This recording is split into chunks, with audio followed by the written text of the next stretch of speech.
A poor waiter found a dying boy on the street and called the number in his pocket. A witch queen appeared in black smoke, recognizing her poison son. What the waiter didn't know, he'd just become the only witness to a conspiracy that could start a war between two worlds. The mop bucket tipped over, spilling dirty water across the kitchen floor. "You're useless, Rian." Marcus, the tavern manager, jabbed a finger at the spreading puddle. "Clean it up. And don't even think about leaving until every glass is polished." Rian bit his tongue. He'd already worked 14 hours. His feet ached, his back screamed, and all he wanted was to collapse on his straw mattress in the cramped room he shared with two other workers. But arguing meant losing the job. And losing the job meant starving. "Yes, sir," he muttered. By the time Rian finally stumbled out of the Seafarers' Tavern, midnight had come and gone. The coastal town of Grey Harbor was silent except for the rhythmic crash of waves against the docks. Fog rolled in from the sea, thick and cold, wrapping around the wooden posts like ghostly fingers. Rian pulled his thin jacket tighter and started the long walk home through the harbor district. The smell hit him first, copper and something sweet, like burning sugar. He stopped, scanning the shadows between the fishing crates stacked along the pier. At first he saw nothing, then movement, or rather, the absence of it. A shape that shouldn't be so still. Rian's heart hammered as he approached. A boy lay crumpled against the crates, maybe 16 or 17 years old.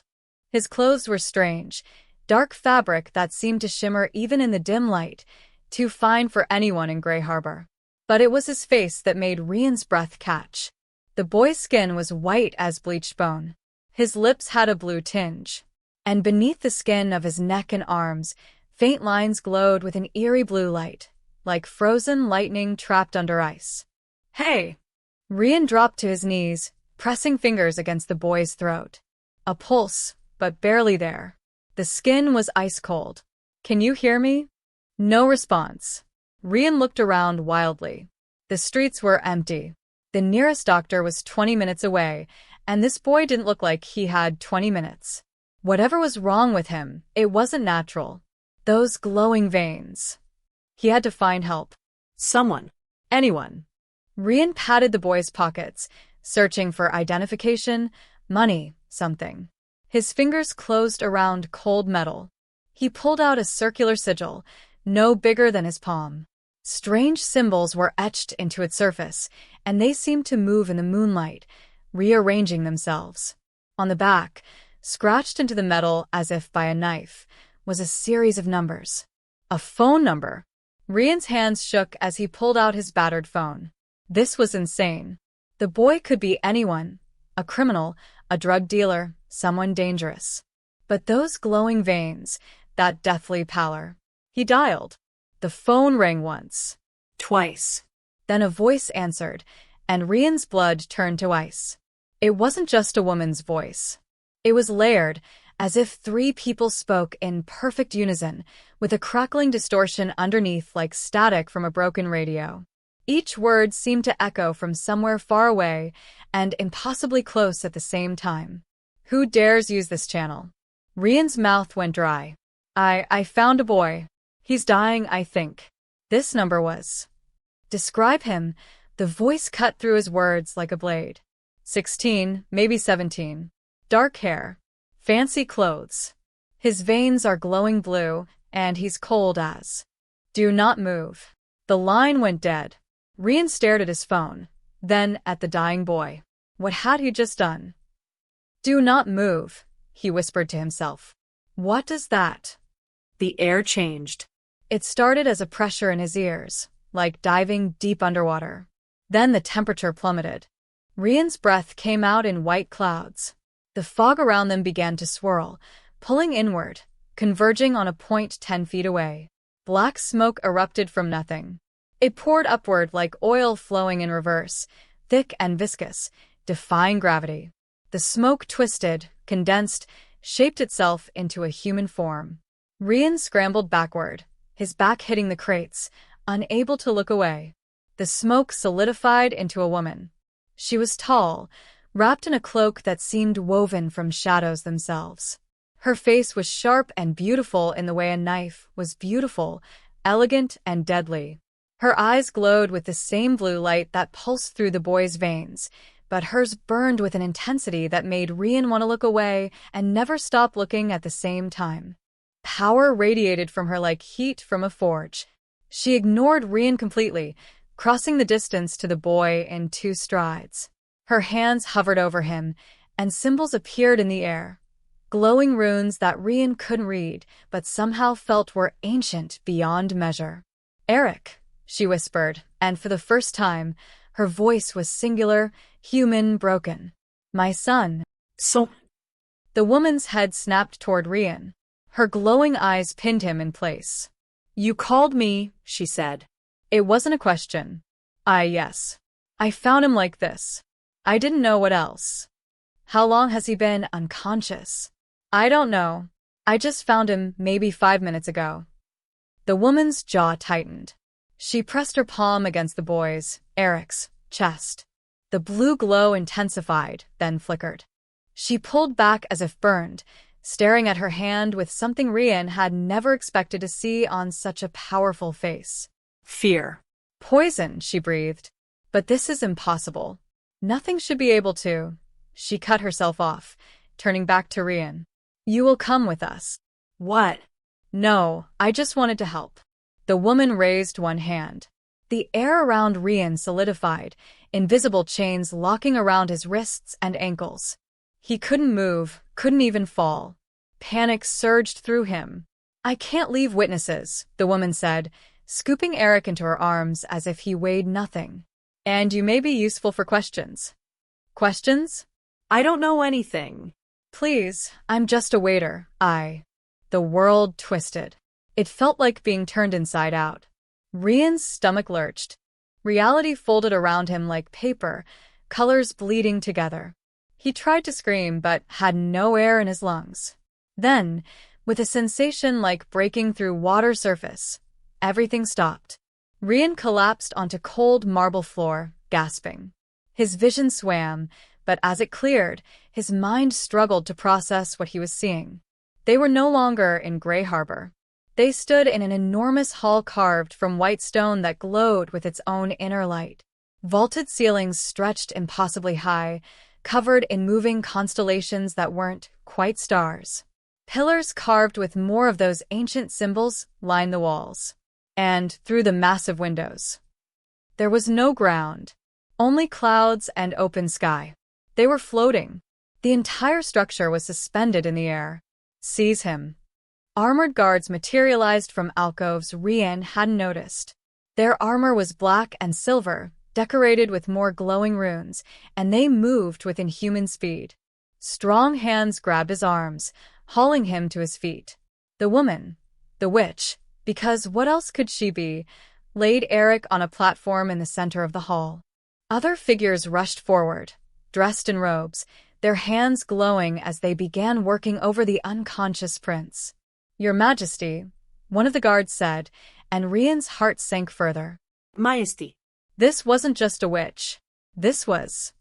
"Lock him in the western tower," the witch queen commanded, not looking away from her son. "No one speaks to him until I'm ready." "Wait."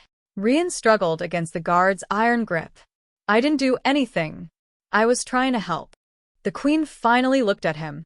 Her eyes were colder than the winter sea. "My son is dying," she said softly. "Someone poisoned the heir to Astrathorn. And you, human, are the only one who was there when I arrived." She stepped closer, and Rian could feel power crackling in the air around her.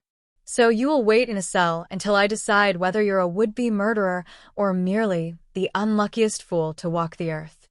The guards dragged him backward. Rian's mind reeled, trying to understand. Which queen? Air. Astrathorn. Poison. This couldn't be real. This couldn't be happening. But as they pulled him through a doorway and the sounds of the throne hall faded behind heavy stone, one thought rose above all the others. He'd called a witch queen for help. And she thought he was an assassin. The cell was small, cold, and carved from the same glowing stone as the throne hall. No bars, just a solid wall that shimmered like water, whenever Rian touched it. Magic, obviously. Everything here was magic. He'd been pacing for what felt like hours when footsteps echoed outside. The shimmering wall vanished. 6 guards entered, surrounding him before he could even think of running. Not that there was anywhere to run. They were in a floating castle. In the sky.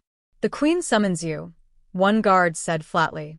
They marched him through corridors that defied architecture, stairs that curved upward and somehow led down, windows that showed different skies in each pane, walls covered in tapestries depicting battles between creatures that shouldn't exist.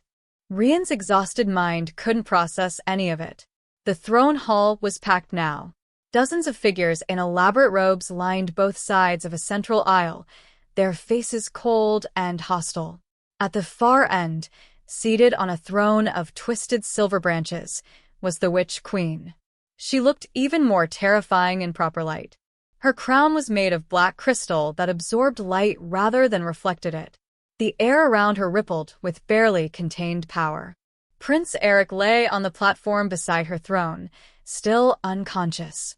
His skin had turned an even worse shade of blue-white. "Bring him forward," the Queen commanded. The guards shoved Rian to his knees in front of the throne. He looked up at her, trying to control his shaking hands. "State your name," she said. Rian. "Rian Moss." "And your occupation?" "I'm a waiter. At the Seafarers' Tavern in Grey Harbor." Murmurs rippled through the assembled crowd. The Queen raised one hand for silence. "You expect us to believe," she said slowly, "that a common tavern worker just happened to find the Crown Prince of Astrathorn collapsed in a human port town? At midnight? Alone? I was walking home from work. I found him by the docks. That's the truth." "Truth," the Queen leaned forward. "My son left this morning on a diplomatic mission to the neutral zones. He was accompanied by 4 royal guards, 3 advisors, and was supposed to return by sunset. Instead, he appears dying in a human settlement, alone, with military-grade poison burning through his veins." Her eyes blazed brighter. "And you just happened to find him." "I don't know anything about guards or missions. The poison is Night Vale Thorn," a robed figure interrupted, stepping forward. He was ancient, his face covered in ritual scars. "A forbidden substance, Your Majesty. It requires both magical and chemical components to create. Someone with access to both realms crafted this." The Queen's expression darkened. "Both realms. It's designed to kill slowly," the old man continued, "causing maximum suffering. Whoever did this wanted the prince to die in agony." A woman in military armor stepped forward from the crowd. "Your Majesty, this proves what I've warned about. The humans have been developing magical weapons. They poisoned your son to provoke war." "I didn't poison anyone," Rian shouted, then immediately regretted it as every eye turned to him. The armored woman, a general, based on the insignia on her shoulder, pointed at him. "He carries the prince's emergency sigil. Only someone who took it from the prince's body would have that. I found it in his pocket. I was looking for identification." "How convenient," the general sneered. "A poor waiter somehow knows to search for magical artifacts. I was looking for a wallet or ID card. I found a metal disc with a phone number." "Enough," the Queen's voice cracked like thunder. She stood, descending the throne's steps. "Rian Moss, I will ask you once more, and I suggest you consider your answer carefully. How did my son come to be dying in your presence?" Rian's mind raced. Everything sounded insane even to him. But lying to a witch queen seemed like a spectacularly bad idea. "I worked late. My manager made me stay to clean. I left around midnight and walked home through the harbor district because it's faster than the main roads. I smelled something weird like copper and burnt sugar. I found your son collapsed by some fishing crates. He was barely breathing, and his veins were glowing. I found the sigil, called the number, and you appeared." He met her eyes. "That's everything. I swear it." Silence filled the hall. The Queen studied him for a long moment. Something flickered in her expression. Doubt, maybe, or recognition of truth. But before she could speak, Prince Eric convulsed on the platform. The healers rushed to him, chanting frantically. Blue light exploded from the boy's body, and he screamed, a horrible, inhuman sound that made Rian's bones ache. The poison is spreading, the old healer shouted. It's reached his heart. The queen moved faster than sight, appearing beside her son.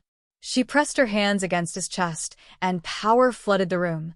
So much power that Rian felt it in his teeth, his skull, crushing down like deep water. But the blue light kept spreading. Why isn't it working? The queen's voice was raw with desperation. Why can't I heal him? The poison resists all magic, Your Majesty, the old healer said quietly. We've tried every spell, every elixir in our archives. Whatever this is, it was specifically designed to be incurable by our methods. Then find new methods. Your Majesty, the general spoke again, her voice hard. If the prince dies, the treaties with the human world are void. We would be within our rights to declare war. General Valor, the queen said through clenched teeth, if you speak of war while my son fights for his life, I will remove your tongue. But Rian had stopped listening. That smell, copper and burnt sugar. He'd smelled it before, years ago, when he'd briefly worked at a chemical plant before being fired. The foreman had been burning something illegal in the back, and when authorities came, the whole operation was shut down. It's not magical, Rian said suddenly. Every head turned toward him. What did you say? The queen asked dangerously. The poison. It smelled chemical, not magical. I recognized it. Rian spoke quickly, before his courage failed. There are places in the human world, illegal labs, where people try to mix stolen magic with chemicals. Black market stuff. I've seen it before. The old healer's eyes widened. If it's primarily chemical with magical binding, then magical healing alone won't work, the queen finished. Her eyes locked onto Rian. You know where these places are? I maybe. The district where I used to work. But I don't. Release him. The guards looked shocked. Your Majesty. I said release him, the queen's voice was absolute. If my son dies because I imprison the one person who might save him, I will burn this entire realm to ash. She looked at Rian, and he saw something terrifying in her expression. Not anger, but hope. Desperate, dangerous hope. You will take me to these places. And if you're lying, human, I will ensure your death lasts 1,000 years. Rian swallowed hard. And if I'm telling the truth, then pray we find the cure in time. The throne hall erupted in chaos. Your Majesty, you cannot trust him. General Valor stepped forward, her hand on her sword. This is clearly a trap. The humans poison our prince, then send one of their own to lead you into an ambush. Then you may accompany us, the queen said coldly. Gather your best soldiers. I will not stand by while you risk yourself. You forget your place, General, the queen's eyes flashed. My son has hours, perhaps less. I will not waste them debating strategy. An older man in silver robes cleared his throat. Seraphine, please. At least take precautions. Send scouts first or... Uncle, if you suggest I wait while Eric dies, I will have you removed from this hall. The man fell silent, hurt flickering across his face. Rian watched the exchange, his heart hammering. These people were discussing invasion and war, and somehow he was at the center of it. This morning, his biggest problem had been Marcus yelling about dirty dishes. The human stays chained, Valor declared. If this is a trap, he dies first. Agreed, the queen said, not looking at Rian. Healer Torvis, how long does my son have? The old healer examined Eric's glowing veins, his expression grim. 6 hours. 8 at most. The poison has a cascading effect. Each hour, it spreads faster.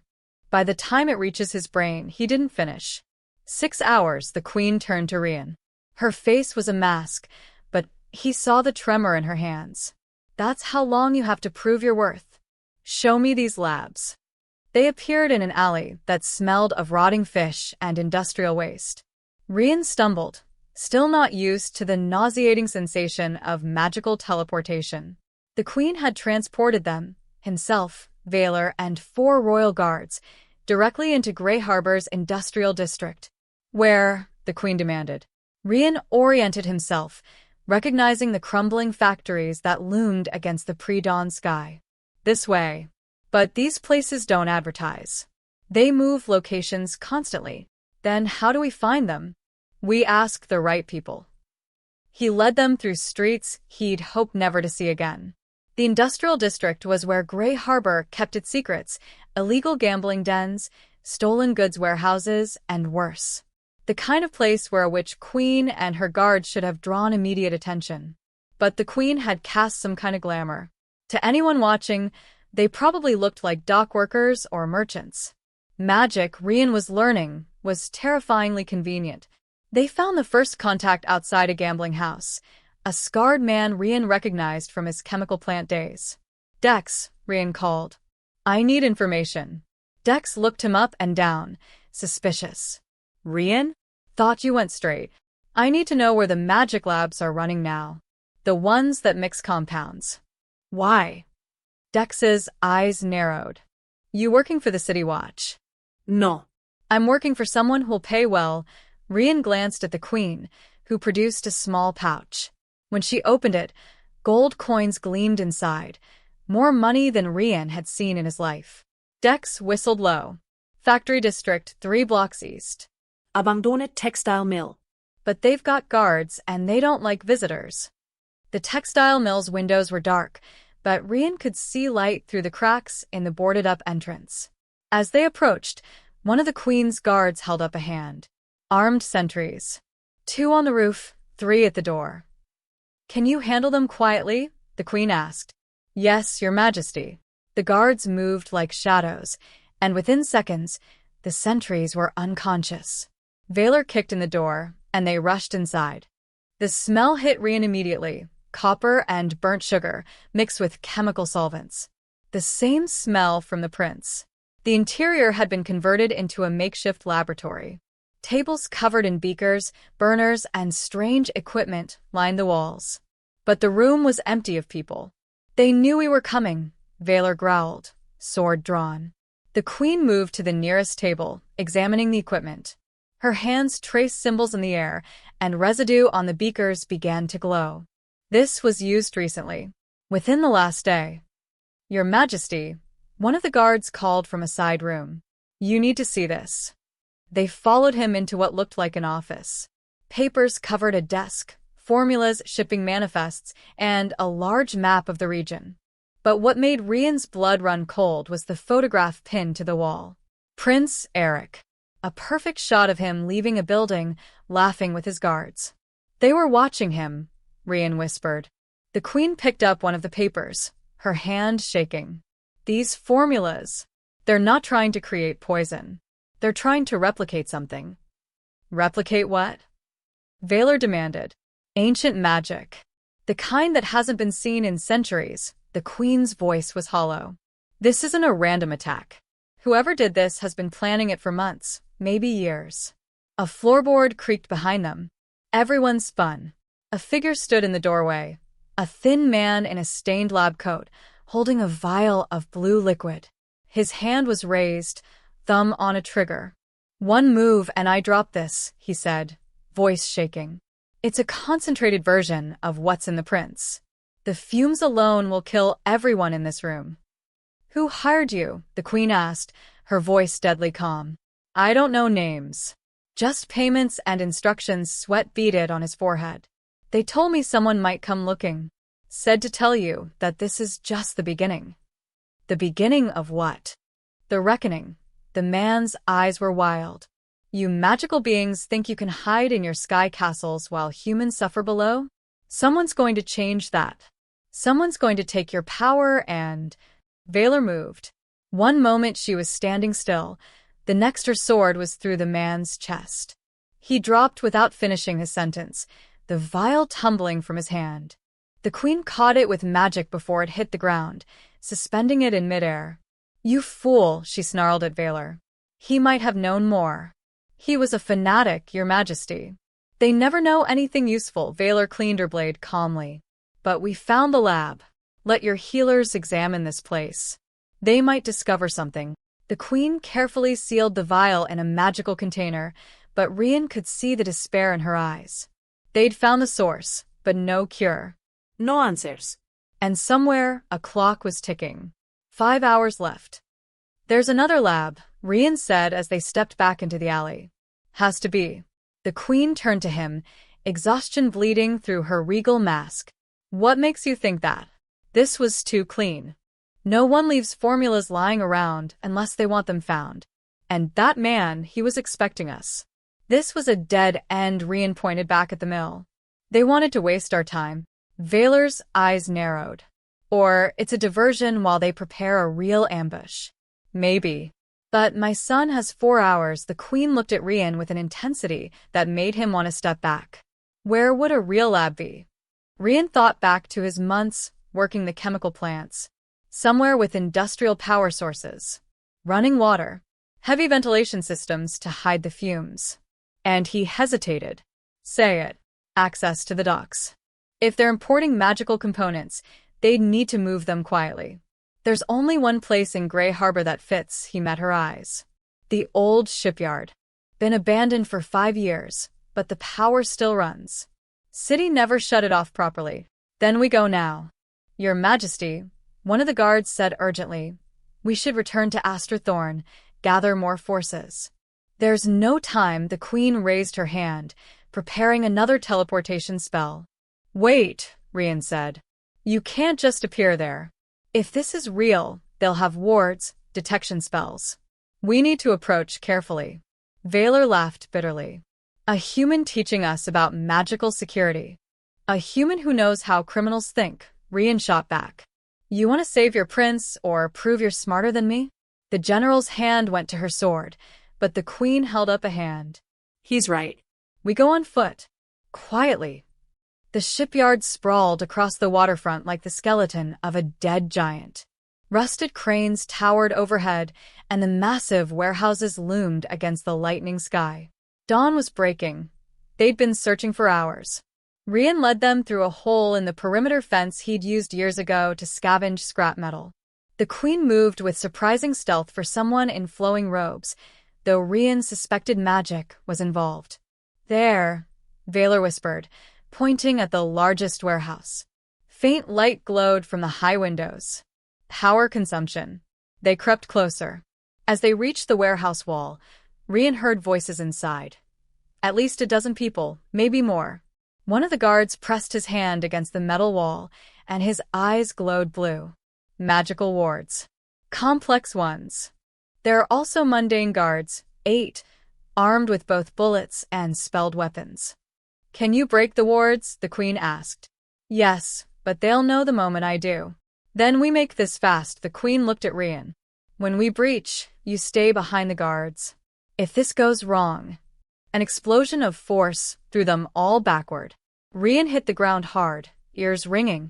Through blurred vision, he saw figures pouring from the warehouse, men and women in black combat gear, carrying weapons that crackled with magical energy. Ambush! Valor roared, rolling to her feet with sword drawn. The queen threw up a shield as bullets and spells hammered into it. Blue energy flared with each impact, and Rian could see the strain on her face. She was powerful, but she was one person against a coordinated assault. They were waiting for us, one of the guards shouted, engaging 2 attackers. A spell blast tore through the shield, and suddenly combat was everywhere. Rian scrambled behind a rusted shipping container as magic and gunfire filled the air. This was insane. He was a waiter. He poured drinks and cleaned tables. He wasn't supposed to be in a magical war zone. A figure appeared around the container, a woman with a scarred face and a knife that glowed red-hot. You're the one who found the prince, she said, advancing. They'll pay extra for your corpse. Rian grabbed a piece of scrap metal and swung wildly. She deflected it easily, but it gave him a second to run. He bolted toward the queen, who was surrounded by 3 attackers, her magic flaring as she held them off. Behind you! Rian shouted. The queen spun, blasting one attacker with force that sent him flying into the harbor. But the distraction cost her. Another attacker's spell caught her shoulder, and she cried out, stumbling. The scarred woman lunged at Rian, knife raised. Time seemed to slow. He saw the blade coming, saw the queen falling, saw Valor fighting two opponents 20 feet away. In that frozen moment, Rian realized something terrible. He was going to die in a shipyard, and a prince was going to die because of poison, and a war was going to start, all because he tried to do the right thing. Then he saw the catwalk above them, already damaged from the fighting, beginning to collapse. "Down," he screamed, tackling the queen to the ground. The catwalk crashed down where she'd been standing, crushing the scarred woman beneath tons of metal. The sound was deafening, and suddenly the fight paused, both sides staring at the wreckage. The queen looked up at Rian, shock clear on her face. "You saved me." "Don't thank me yet," Rian panted. "We still need to." A whistle cut through the air. The remaining attackers disengaged, retreating with military precision. Within seconds, they'd vanished into the maze of shipping containers and warehouses. Valor appeared, bleeding from a cut on her arm. "They're falling back. Should we pursue?" "No," the queen said quietly, still staring at Rian. "We searched the warehouse. Quickly." Inside, they found what they'd been looking for, a fully operational lab, far more sophisticated than the first. But more importantly, they found files. Shipping records, communications, and a name. The Splinter Hand, the queen read from a manifesto pinned to a board. A human organization dedicated to liberating magical power from tyrannical rule. Her voice dripped with contempt. "Terrorists. Look at this," one of the guards said, holding up a document. "They didn't just target Prince Eric. The poison has a secondary function." The queen snatched the paper, reading rapidly. Her face went white. "What?" Valor demanded. "What does it say?" When the queen spoke, her voice was hollow. "The poison wasn't designed to kill my son. It was designed to kill me." The warehouse fell silent except for the distant cry of seagulls. "Explain," Valor said sharply. The queen's hands shook as she held the document. "The poison is a proximity weapon. It activates fully only when Eric is near me, near my specific magical signature. The closer he is, the faster it works," her voice cracked. "It's designed to force me to watch him die, knowing that my presence is what's killing him." Rian felt sick. That's twisted." "It's brilliant," Valor said coldly, then caught herself at the queen's glare. "Tactically speaking, Your Majesty. It ensures you either abandon your son and live with the guilt, or stay with him and be destroyed watching him suffer. Either way, Astrathorn loses its queen." "But why?" one of the guards asked. "What do these humans gain from killing our queen?" The queen was reading further, her expression growing darker with each line. "They don't just want me dead. They want war. With me gone and Eric dead, the succession falls to." She looked up at Valor. "General, who leads the military council?" "I do, Your Majesty." "And what's the council's standing position on human relations?" Valor's jaw tightened. "Aggressive containment. The council believes humans are becoming too bold, too dangerous with their stolen magic. Which means if I die, the council seizes control and immediately declares war on the human world." The queen let the paper fall. "These Splinter Hand fanatics aren't trying to stop magical tyranny. They're trying to provoke a war that will destroy both our peoples." Rian's mind raced through the implications. But if they want war, why leave evidence? Why let us find their plan? "Because," a new voice said from the shadows, "you weren't supposed to find this warehouse." Everyone spun. A figure stepped from behind a stack of crates, a man in his 40s, wearing the armor of Astrathorn's royal guard. His face was familiar. Rian had seen him in the throne hall earlier. "Captain Eris?" Valor's voice was shocked. "What are you doing here?" "My job," Eris said calmly. He wasn't alone. 3 more guards emerged, their weapons trained not on Rian, but on the queen. "Sorry, Your Majesty." "Nothing personal." The queen's magic flared, but Eris raised a device that hummed with energy. Immediately, her glow dimmed, sputtering like a candle in wind. "Null field generator," Eris explained. "Prototype. Bit unstable, but it works for about 10 minutes. More than enough time. You betrayed your queen, Valor snarled, moving toward him. I'm saving my kingdom. Eris kept the device trained on Seraphine. She's made us weak. 20 years of peaceful coexistence, while humans steal our magic, copy our technology, and breed like rats. We used to rule this world. Now we hide in the clouds, afraid to show our strength. So, you poison my son? The queen's voice was ice and fury despite her dampened magic. Your prince. I didn't poison him. The splinter hand did.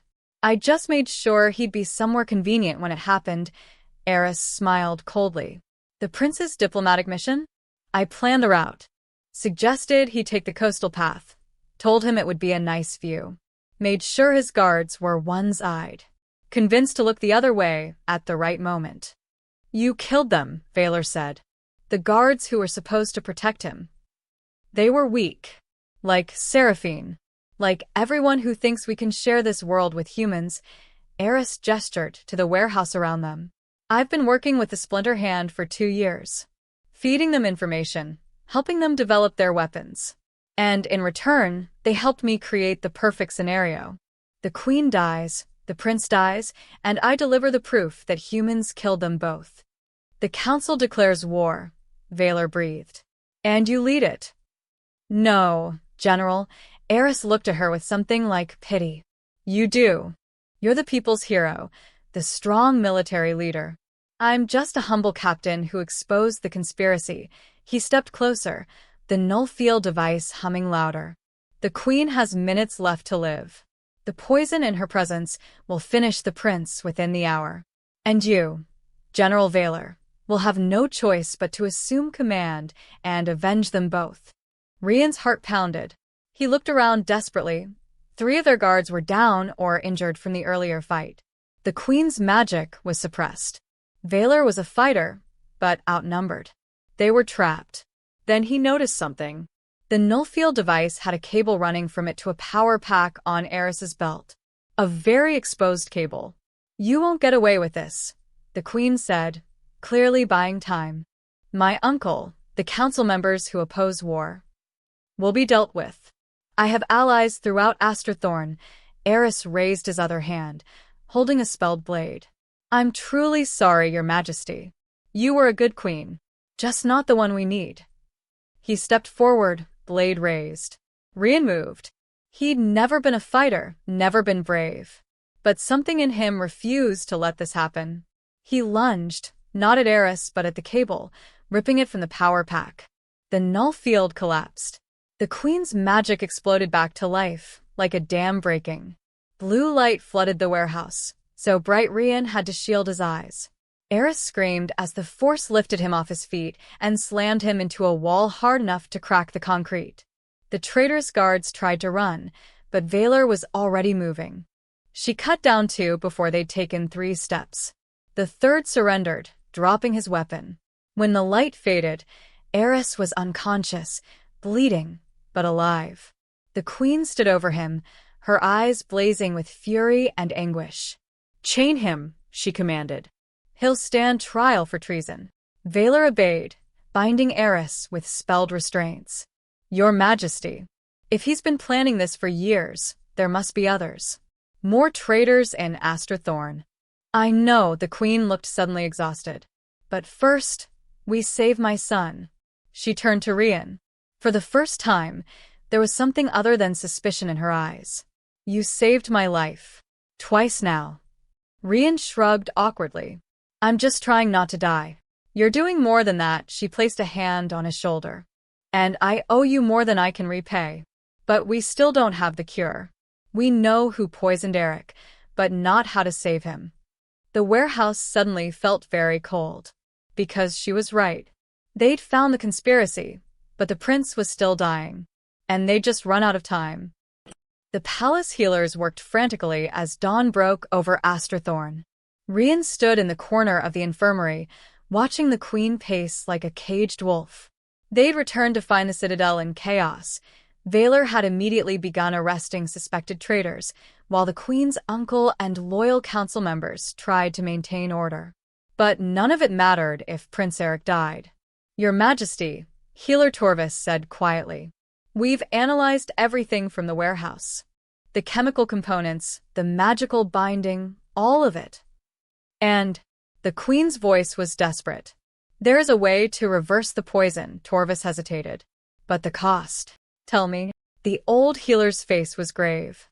The poison is a blood curse woven with chemical compounds. To break it requires an equal exchange, a life willingly given. Someone must sacrifice themselves to absorb the curse and neutralize it. The room fell silent. No, Rian whispered, though no one was listening to him. The Queen moved to her son's bedside. Eric's skin was almost translucent now, the blue veins pulsing like trapped lightning. His breathing was shallow, irregular. How long does he have? She asked. Minutes. An hour at most. Seraphine straightened, and Rian saw the decision in her eyes before she spoke. Then we do it. Prepare the ritual. Your Majesty, Torvis began. Prepare it. Now. You can't, Rian said, stepping forward. If you die, everything Eris wanted happens anyway. The kingdom falls into chaos. The council declares war. My son lives, the Queen said simply. That's all that matters. But you don't have children, Rian. You can't understand. She touched Eric's forehead gently. I would burn the world to save him. Gladly. Valor entered the infirmary, her armor still blood-stained from the arrests. Your Majesty, we've secured 12 conspirators. Eris is talking. There are more. Embedded deep in the court and military, she saw the Queen's face and stopped. What's happening? The Queen intends to sacrifice herself, Torvis said. Absolutely not, Valor's voice was steel. With respect, Your Majesty, I won't allow it. The kingdom needs you. Your son will need you when he wakes. He won't wake unless someone acts. Then find another way.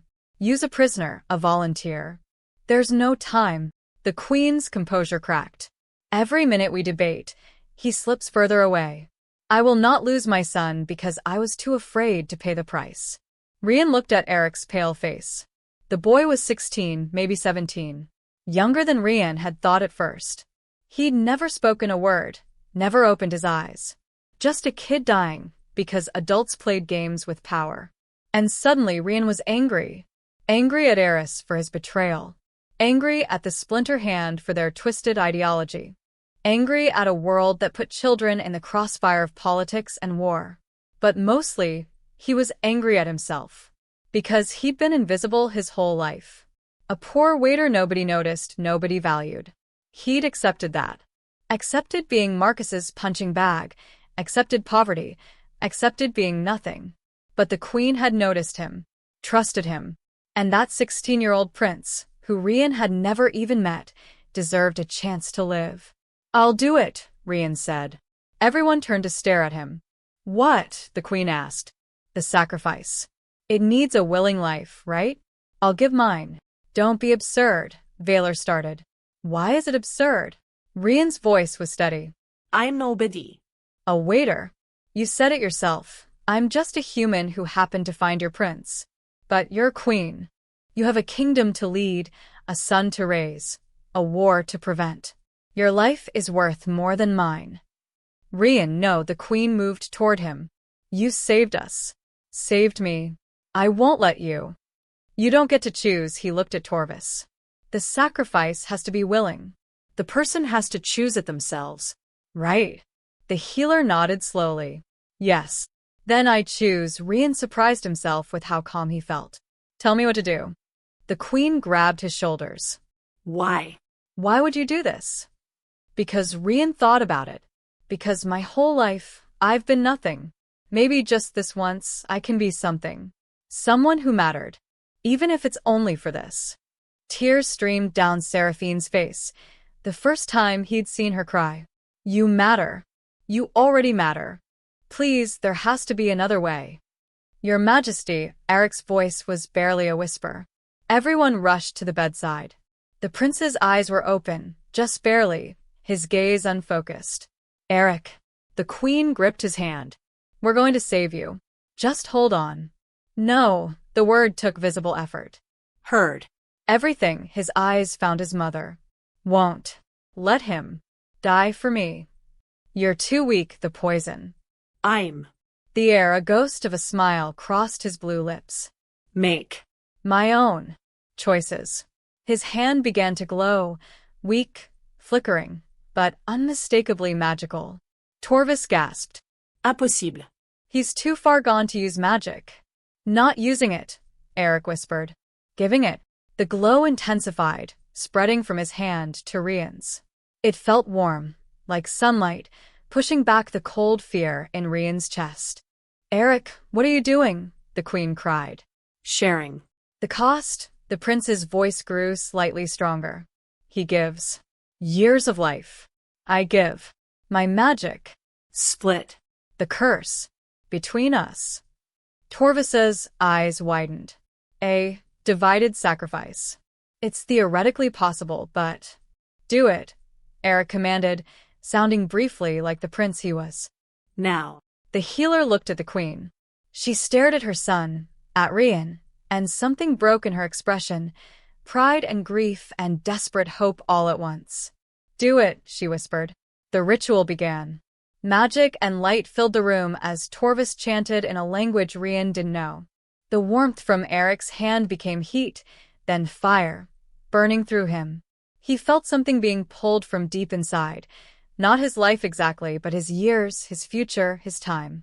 And he felt Eric's magic flowing out, vast and powerful, draining from the prince like water from a broken vessel.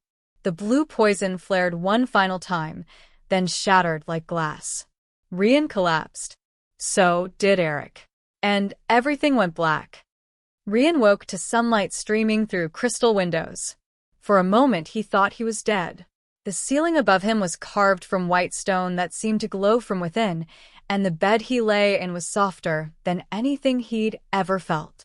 Then pain registered, a deep, bone-deep exhaustion that made even breathing feel like work. You're awake. He turned his head slowly. The queen sat in a chair beside his bed, and she looked different. Smaller, somehow. More human. Her crown was gone, her hair loose around her shoulders, and her eyes were red from crying. How long? Rian's voice came out as a croak. For days, she offered him water, and he drank gratefully. The healers weren't sure you'd wake at all. The ritual took more from you than we expected. Eric. A smile crossed her face, the first genuine one he'd seen. Alive. Weak, but recovering.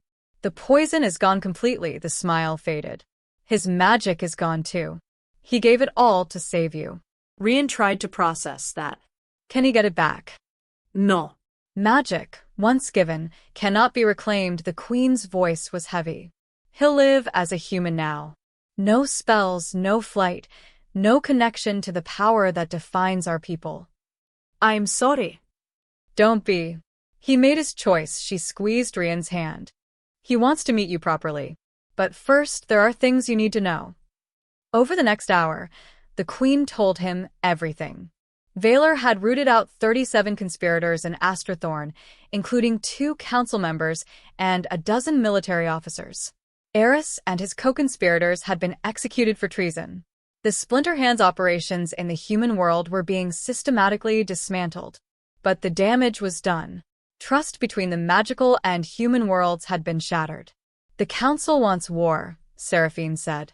Not all of them, but enough. They argue that humans are too dangerous, too unpredictable, that we should strike first before more weapons are developed. What do you want? Rian asked. I want peace. But peace requires trust, and trust requires, she hesitated. A bridge. Someone who understands both worlds. Someone who proved that humans and magical beings can work together. Rian realized where this was going. Me. I'm offering you a position. Guardian of the Covenant, we'll call it. You'd live here, in Astrathorn, and serve as an ambassador. Help us understand the human world better. Help humans understand us, she met his eyes. I know it's a lot to ask. You'd be leaving your old life behind. Rian thought about his old life, the tavern where Marcus screamed at him. The tiny room he shared with two other workers. The poverty, the invisibility, the endless grind just to survive. "What old life?" he said quietly. "I never had one worth keeping." "You'll have one here," the queen's voice was gentle. "A good one. I promise you that." 3 days later, Rian stood on a balcony overlooking Asterthorn's main plaza. Below, crowds had gathered, magical beings from across the realm, come to witness the execution of the traitors and the queen's declaration of continued peace. Nervous. He turned. Prince Eric stood beside him, dressed in simple robes. The blue tinge was gone from his skin, and his eyes, once glowing, were now normal, human. He looked healthier, but there was a sadness in his expression. "Shouldn't I be asking you that?" Rian said. "You're the one who gave up everything." "I gave up power." Eric leaned on the railing. Not everything. "I'm still alive. Still my mother's son. Still the heir. Even without magic," he smiled slightly. "And I made a friend, apparently. Mother says you saved her life. Twice. She saved mine too. We're even." "No, we're not." Eric's expression grew serious. "I never got to say thank you for staying with me on the street, for calling her, for being willing to die so I could live." His voice cracked. "I was conscious sometimes during the poison. I heard things. I know what you were willing to sacrifice. You sacrificed too. Magic for life seems like a fair trade." Eric looked out at the crowd. "Besides, maybe the kingdom needs a prince who understands what it's like to be powerless. To be ordinary." He glanced at Rian. "You'll help me figure out this new normal? If you help me figure out mine. I still don't know what a Guardian of the Covenant actually does. Neither does anyone else. We're making it up as we go." Eric grinned. "Welcome to politics." That evening, Rian stood on the boarding platform of a skyship. His few possessions, mostly new clothes provided by the palace, were already aboard. The ship would take him to his new quarters in the eastern wing of Asterthorn, where he'd begin his training as ambassador. The queen approached, her crown back in place, every inch the ruler once more. "Last chance to change your mind," she said. "The human world is still down there. You could go back." Rian looked over the railing. Far below, through breaks in the clouds, he could see the lights of Grey Harbor. The tavern was down there somewhere. Marcus was probably screaming at whoever had replaced him. "No," he said simply. "I couldn't." "Why not?" He thought about it. "Because down there, I was invisible. Up here, I matter. Maybe not in a way I understand yet. But I matter." Seraphine smiled. "You always mattered, Rian. The world just needed time to notice." As the skyship pulled away from the dock, Rian stood at the railing and watched the human world fade behind the clouds. He was afraid, terrified, actually. He had no idea what he was doing, no idea if he was qualified for any of this. But for the first time in his life, he felt like he was moving towards something instead of just running from everything. And that was enough. Far below, in a tavern by the sea, Marcus complained about his new waiter being even more useless than the last one. And in the sky above, the witch queen stood on her balcony and whispered to the wind. The world was saved because a boy who had nothing chose kindness. Behind her, her son, alive, human, but alive, began the work of rebuilding trust. And somewhere between the clouds and the earth, a poor waiter who'd called a witch queen became the bridge between two worlds. The story wasn't over. It was just beginning. The end.